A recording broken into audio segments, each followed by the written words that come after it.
daam ñu gis démb ñu arrêté leen ba 0 heure ñu doog leen bàyyi activiste yu bari lan moo waral loolu. waaw d'abord xam nga man damay wax ne man syndicaliste la man duma activiste mais ñi nekk ay activiste dama leen a respecté damay bokk ak ñoom xeex yu bari te xam naa ne nit ñu dëggu lañ nit ñu bëgg seen réew man nag loolu moo ma ñor réew mi su amee jafe-jafe sénégalais yi ñoo ci mën a taxaw te président Macky Sall day jaay doole comme day jaay doole. ñun mënuñu dul taxaw résister won ko ni réew mi doon ko ci ay waajuram doon ko ci ay maamam ba mu war ñoo taxaw fattuñu di ñu jaay doole lii rek la moo tax man damay taxaw xeex ci lépp loo xam ne amal na njëriñ réew mi képp ku fi taxaw bëgg a salfaañe ak yelleefu doomu aadama yi man Dame Mbodj damay taxaw xeex lii rek la mais du leneen. est-ce que bu ko laajaan doon tey di ko defaat. effectivement du tey laa njëkk a génn man ñoom gis naa ne liñ bëggoon mooy won ne ni Dame Mbodj ñu ngi koy jaay doole donc daañu xool ndax dina dellu ginnaaw defoon nañ ma ko fi ci coow Adji Sarr Sonko bi biñ ma téye en garde à vue ci conditions yu metti téye ma ñetti fan di ma fanaanal ci ay karo. ci kilifa gu doy ne man ak samay morom ñu ne fanaanal ci ay karo ca commissariat central démbit loolu lañ ñu def jël ñu lu mat juróom-ñetti waxtu diñ jaay doole ba mu neex leen ñu dem sànniñ ci àllu mbaaw bi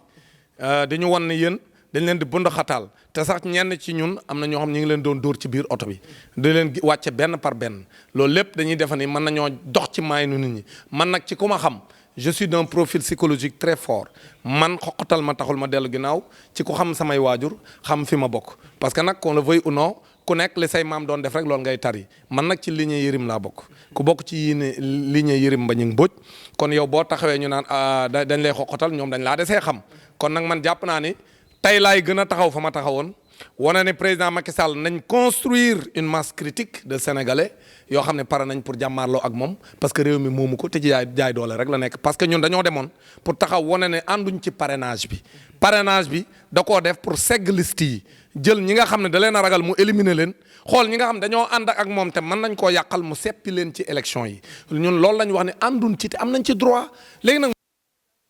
duñ ko nangu. mais tam foofu lay ñëwee mais parrainage bi au début da ngeen si d'accord woon. non mosuñ ci d'accord. mosuñ ci d'accord. mais ba bare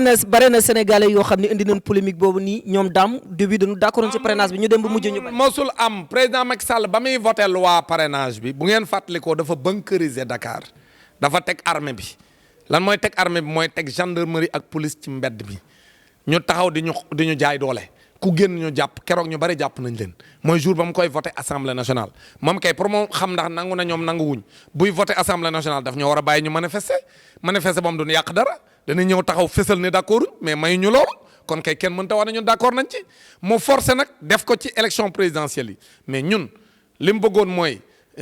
bu forcé am sénégalais yu waroon a nekk candidat ni nekkatuñ candidat boycotté loolu la bëggoon mu yomb ci moom nit ñi nag boycotté wuñ dem élection ak moom mu gis ni élection yu metti la def bi mu paree nag mu ñëwaat nii da koy defaat ci législative yi même su fekkee def ko ci local yi mu ne législative da koy def parce que mbéj min ko mbéj ci local yi daf ko tiital mu yaakaar ne législative yi mën na ko ñàkk loolu moo tax mu ne na def parrainage alors que cour de justice bu CEDEAO daf ko bind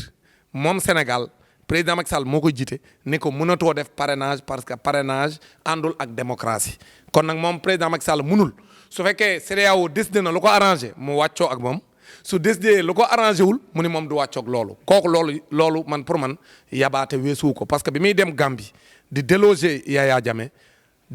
résolution wu CEDEAO mu ko fa yóbbu woon moom Macky Sall bi muy sanctionné Mali wax ne léegi dañuy embargo Mali moom ak yeneen i chef d'état ñoo àndandoo ci CEDEAO nga xam maa ngi ko tuddee club des chefs d'état syndicat des chefs d'état fa lañ ko décidé waaw kon léegi moom mën naa dem sax attaquer réewu jàmbur wala dem embargo réewu jàmbur moo am ñun ak ñoom dañoo am taarix dañoo am histoire ba noppi moom buñ